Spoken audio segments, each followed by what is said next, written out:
This video is brought to you by Skillshare. Skillshare is an online learning community that offers thousands of inspiring classes in the creative fields of illustration, design, animation, and much more. It even has classes on useful life and work skills like freelancing, productivity, and lifestyle. In a nutshell, Skillshare offers so much of what you'd seek to feed your curious minds. And the interesting thing about it, you can get access to all those classes at once when you join. Recently, I've been interested in learning 3D modeling, so I took this Blender 2.8 course by Film VFX that explains the very basics of modeling on Blender. And look at this! Thanks to it, I made my very first 3D model render. I totally recommend you try it out if you're looking to get into Blender. On the other hand, I'm also an instructor on Skillshare. If you're interested in learning how to draw anime characters, you can access my Anime Drawing for Beginners class there. In this class, I show you how to draw characters, both males and females, how to draw hands and feet, as well as how to draw clothes, shoes, hairstyles, and facial expressions. The great news is that you can try my class and all the others for free now, because the first 1,000 people to click the link in the description box will get a free trial of Skillshare Premium membership. And if you want to continue afterwards, it's only $10 per month for a yearly subscription. Head to the link in the description box to join the community, explore, and enjoy learning. So, hello guys! This time I'll take you on a tour of my current workspace for drawing. I know some of you have wanted to see that since a long time, but honestly speaking, my old workspace was nothing impressive, and I didn't have much to show. I don't even have a footage of it except for this random photo.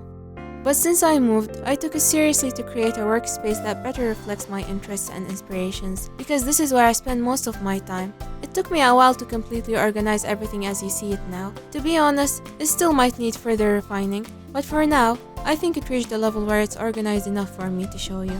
By the way, I've left links for many of the products you'll see in this video, so make sure to check the description box to know where I got them from. Alright, without further introductions, let's go! So starting with the chair, I love pink, so I went for this gaming chair because it's comfy and matches the colors I was going for. As for the desk, I got an adjustable height desk, though to be honest I've never adjusted the height so far. And I also got these shelves as an add-on, because I needed more space to place all my clutter on. As for my digital drawing gear, under the desk I have my PC case. I got this PC from a shop called Tsukumo in Akihabara here in Japan. And this is my digital art setup. I got two 26-inch screens from BenQ brand. So usually I draw on this screen, and I use the other screen for other softwares, for example, for placing reference pictures while I'm drawing, or for reading the chat while I'm streaming, so I can interact with you guys as I draw. As for my tablet, I use a Wacom Intuos Pro Medium, the old model. I got it back in 2014 and I still use it. It's a screenless tablet that I can use either wirelessly or connected with a cable. Many people ask me how I draw on a screenless tablet, so here you go. This is how I draw. I draw on the tablet while looking on the screen like this. As I move my pen, the cursor on the screen moves in correspondence.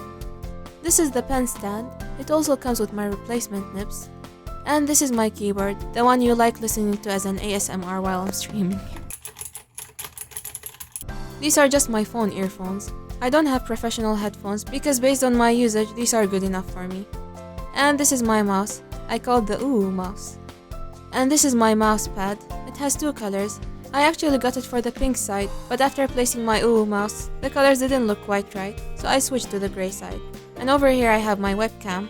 I covered it with these cat stickers that I got from Food Neko, a food delivery service here in Japan. I'm not sponsored by them, by the way. And that's about it when it comes to my digital gear. On the very top I have these stuff. So starting with the lamp, I got it from IKEA. I use it whenever I feel the lighting is not enough on my desk, which is literally most of the time. The light bulb is a smart one and can be adjusted from this remote control over here. So I can turn it on from here, increase the brightness or decrease it. I usually set it to the highest brightness. And I can also adjust the color temperature from here. It comes with three colors. A whitish one which I use when I'm recording my drawing process because it's a neutral color. And then there's this orangish one. And lastly the yellowish one, which is my favorite. The nice thing about the lamp is that it's adjustable, so I can bring it close to me while I'm drawing. I usually store it on the side like this. And this is the mic I use for recording my scripts and live streaming.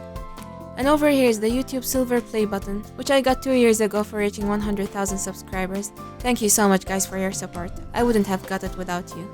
And this is a chibi figurine of Sakura Miku. To be honest, I'm not the biggest fan of figurines, but I found this in a used figurines shop, and it was super affordable. And I also liked how it looked because it matches my desk palette, so I went ahead and got it.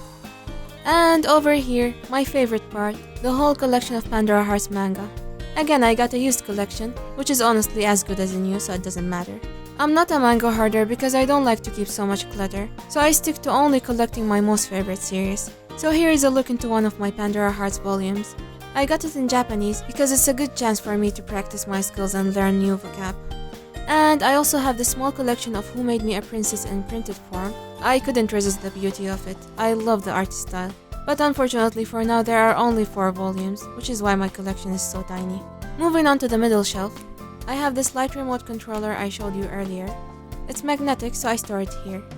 These are my sketchbooks. This is a new sketchbook that I got for Copic markers, but I haven't gotten to try it yet. It's called Copic Paper Selection. I saw good reviews about it, so I'm looking forward to try it. And this is a sketchbook I got because I wanted to try doing pencil colors. I was recommended to get it by the shop, but to be honest, after trying coloring on it, I didn't really like it. I don't like getting this paper texture look when I use pencil colors, so I guess I'll just continue using it for random sketching. This sketchbook is my practice one. I practice all kinds of things here, but it's mostly hands and poses. On the other side of the same sketchbook, I do some quick trials of my Copic markers artworks for color testing purposes. And this is the sketchbook I made a tour of earlier. You can see it in my live stream archive if you haven't watched it yet. Here I have my Faber-Castell Polychromos pencil colors and a keychain of my beloved Kiroi Tori from the Rilakuma series. Also, I have one washi tape and some other tools. This is a collection of my black, grey and white pens and liners. And this is a book holder that I use as a display when I'm not using it. I like changing the displayed manga every now and then to keep it fresh for my eyes. This week is the turn of volume 1 of Who Made Me a Princess. I really like how this volume's colors blend with the surrounding items. And over here is my Copic markers collection, which I built over the years. I like to sort them in order by their colors to keep it looking aesthetic. I made this stand myself by getting separate acrylic containers from the 100 yen stores, and then I stuck them together with a transparent double-sided tape. Over here I have a collection of my colored pens and liners, which I tend to mostly use in my artworks. We have this corner left at last. I stored some extra stuff here that currently have no other place on the desk. I'm not very happy with it because it looks like a bunch of random clutter, so I'll most likely improve it over time. But for now it's doing the job, so it's okay. And I also have a masking sheet over here that I recently got, but haven't gotten the chance to try it yet. And finally, this is my collection of books. And these are the papers that I used to use for Copic markers, but kinda stopped using them lately. There's still a lot of them left and I feel bad about it, so I might go back into using them. This little folder has a number of my very oldest sketches, from 10 or more years ago. To be honest, I had way more sketches, but I decluttered my room last year and recycled most of them, except for this bunch of my favorite ones, because they have a special place in my heart. And this is the card captor Sakura artwork I did in one of my review videos. And this folder has my collection of Copic markers artworks that I drew on the papers I showed you earlier. You might recognize some of them from my Copic marker videos. One last thing, I want to show you how I film my traditional drawing process because I get asked a lot about it.